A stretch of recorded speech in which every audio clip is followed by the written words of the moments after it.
Hello बेटा। हाँ जी बेटा, after doing para directing ortho para directing group, next जो हमारा टॉपिक है वो है मेटा डायरेक्टिंग ग्रुप। वो ग्रुप जो कि मेटा पोजीशन पे लगते हैं। ठीक है, अब पहले मैं उसकी एग्जांपल दे रही हूँ, फिर आपको रफली हिंट बता रही हूँ कि कौन से ग्रुप जो है वो मेटा डायरेक्टिंग होते हैं। जैसे आपके पास ग्रुप है CN ग्रुप, आपके पास ग्रुप है CHO ग्रुप, आपके पास कार्बोक्सिलिक एसिड ग्रुप है।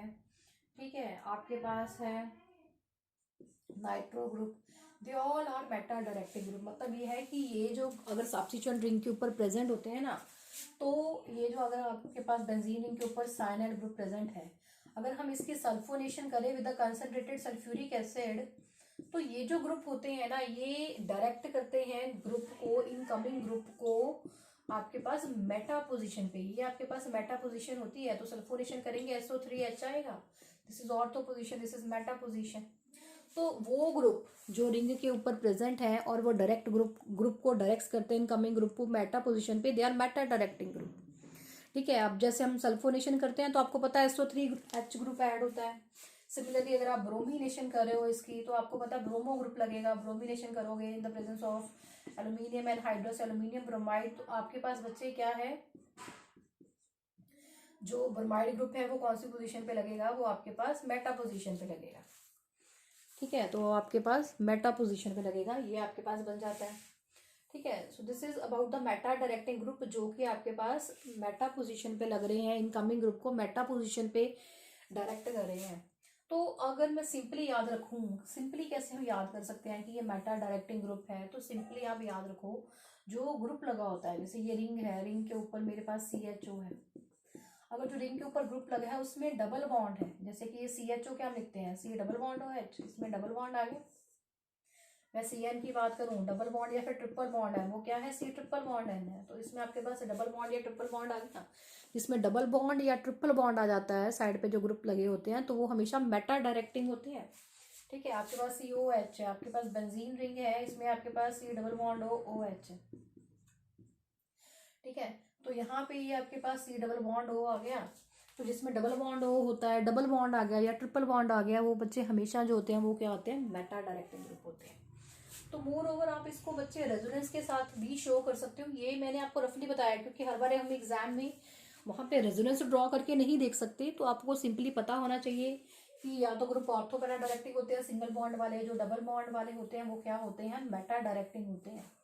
बट हमें एग्जैक्ट रीजन तो पता ही होना चाहिए कि कैसे है। अब रेजोनेंस के साथ हम कैसे एक्सप्लेन कर सकते हैं इसको कि ये आपके पास बच्चे मेटा डायरेक्टिंग है। अब हमने ले लिया बेंजीन रिंग के ऊपर, हमने लिया है C डबल बॉन्ड OH। ठीक है, तो आप इसको शो करोगे, यहाँ पे आपके पास 3 बॉन्ड है, 3 बॉन्ड होते हैं। तो C डबल बॉन्ड OH जो बच्चे ये ना, ये आपके पास इलेक्ट्रॉन विद ड्रॉइंग ग्रुप है। ये जो आपके पास है, this is electron with drawing group है। इलेक्ट्रॉन विद ड्रॉइंग ग्रुप है, तो इलेक्ट्रॉन पेयर जो है ना, वो अपनी तरफ अट्रैक्ट करते हैं। इलेक्ट्रॉन विद ड्रॉइंग ग्रुप वो होते हैं जो इलेक्ट्रॉन पेयर जो है ना, वो अपने तरफ क्या करते हैं, वो अट्रैक्ट करते हैं। ठीक है, तो ये जो ग्रुप लगा है ये इलेक्ट्रॉन पेयर से अट्रैक्ट करेगा। ठीक है, तो ये इलेक्ट्रॉन पेयर जो है ये यहाँ पे शिफ्ट हो गया आपके पास डबल बॉन्ड C। जब यहाँ पे आपके पास बॉन्ड हो जाएगा, ये वाला बॉन्ड यहाँ शिफ्ट हो जाएगा, तो ये CO नेगेटिव H। अब इलेक्ट्रॉन पेयर इन दोनों के बीच में शेयर थे, इसने ले लिए बॉन्ड बना लिया, तो ये इलेक्ट्रॉन डेफिशिएंट हो गया, इसके ऊपर आ गया पॉजिटिव चार्ज आ गया। ठीक है, समझ में आया आपको पास। इलेक्ट्रॉन विद ड्रॉइंग ग्रुप है, इलेक्ट्रॉन विद ड्रॉइंग ग्रुप ने रिंग से इलेक्ट्रॉन पेयर खींचने हैं। अब जब इस पोजीशन से इसने इलेक्ट्रॉन पेयर खींच लिए, यहाँ पे शिफ्ट हो गया, तो कार्बन के ऑलरेडी 4 बॉन्ड है, ये एक और बनाएगा तो 5 है, तो ऑक्सीजन के ऊपर इलेक्ट्रॉन पेयर हमने क्या कर देना है, शिफ्ट कर देना है। तो ये आपके पास इलेक्ट्रॉन डेफिशिएंट हो गया, इसके ऊपर कौन सा चार्ज आ गया, पॉजिटिव चार्ज आ गया।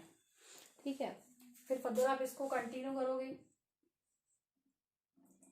ये वाला यहाँ शिफ्ट कर दो, ये वाला बॉन्ड यहाँ पे शिफ्ट हो जाएगा, ये वाली पोजीशन चेंज नहीं होगी, ये वाली इधर शिफ्ट हो जाती है, तो आपके पास ये क्या आ जाएगा, ये वाली पोजीशन तो यहीं पे, ये यहाँ शिफ्ट हो गई, और ये इलेक्ट्रॉन डेफिशिएंट हो गया, इस पे पॉजिटिव चार्ज आ गया। ठीक है, तो यहाँ पे आपके पास क्या आ गया, CO negative H। Other continue करो, ये बॉन्ड इधर शिफ्ट हो गया। ठीक है, तो आपके पास क्या हो गया,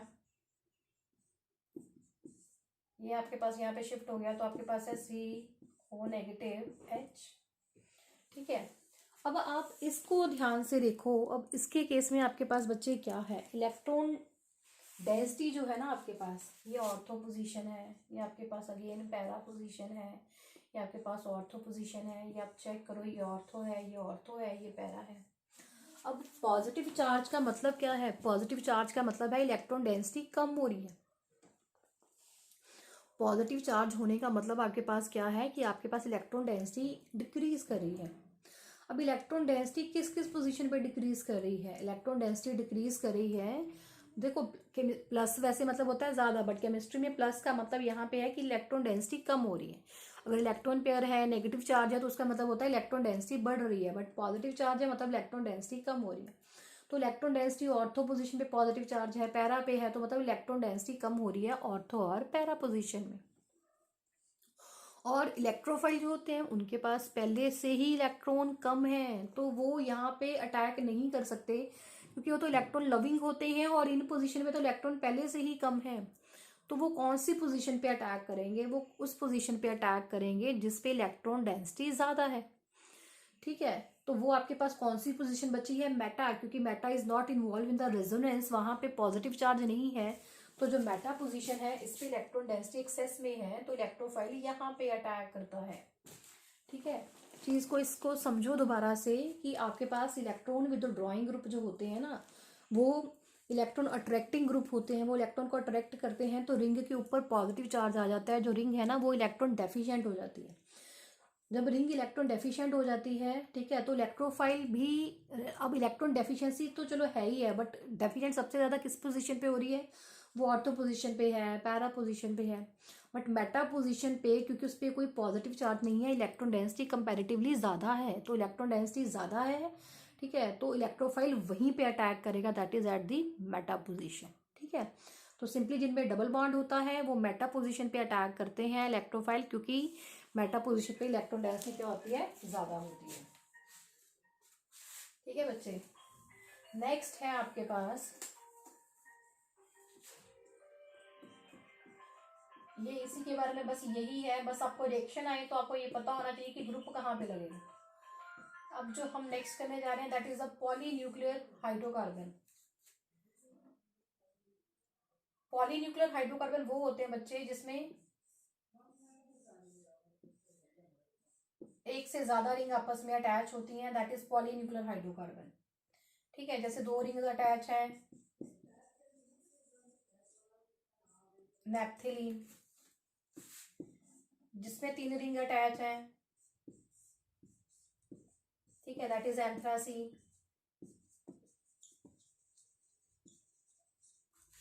ठीक है, पॉलीन्यूक्लियर हाइड्रोकार्बन वो होते हैं, ठीक है, जिसमें 2 रिंग आपस में जुड़ी हैं, 2 या 2 से ज्यादा रिंग आपस में जुड़ी होती हैं। ठीक है, that is called polynuclear hydrocarbon. Polynuclear, nuclear मतलब बेंजीन को हम कहते हैं न्यूक्लियस, पॉली मतलब जिसमें मैनी न्यूक्लियस जुड़े होते हैं, that is called polynuclear hydrocarbon.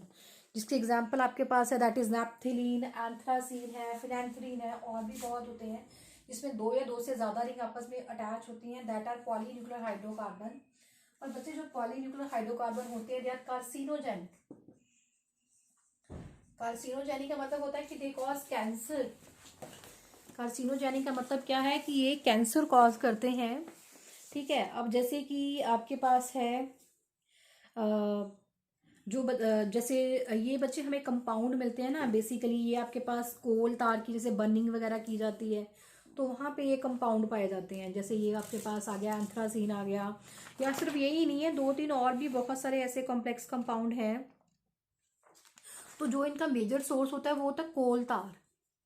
ठीक है, तो जो लोग बच्चे प्रोलॉन्ग्ड लंबे टाइम के लिए कोल तार में एक्सपोज रहते हैं ना, तो उनमें बच्चे कैंसर वो सफ़र करते हैं स्किन कैंसर से। ठीक है, तो सिंपल सी वर्ड है कि ये जो कंपाउंड होते हैं ये कैंसर कॉज करते हैं। ठीक है, पॉलीन्यूक्लियर हाइड्रोकार्बन जो होते हैं जिसमें एक से ज़्यादा रिंग है, और ये बेसिकली कोल तार में पाए जाते हैं। ठीक है, और ये हाईली इन्फ्लामेबल होते हैं and they burn with a yellow सूटी फ्लेम। येलो सूटी फ्लेम का मतलब आप लोगों ने ऑलरेडी पढ़ा ही हुआ है, येलो मतलब आपके पास येलो तो है ही है, सूटी फ्लेम का मतलब आपके पास जो है वो ब्लैक सा कलर है, ठीक है, तो दैट इज येलो सूटी फ्लेम। तो ये पॉलीन्यूक्लियर हाइड्रोकार्बन के बारे में हमारे सिलेबस में बस इतना ही है, ज़्यादा डिटेल में नहीं है। बस ये आपको पता होना चाहिए कि ये कैंसर कॉज करते हैं और होते कौन से हैं, ठीक है। तो ये मेन चीज़ आपके पास है।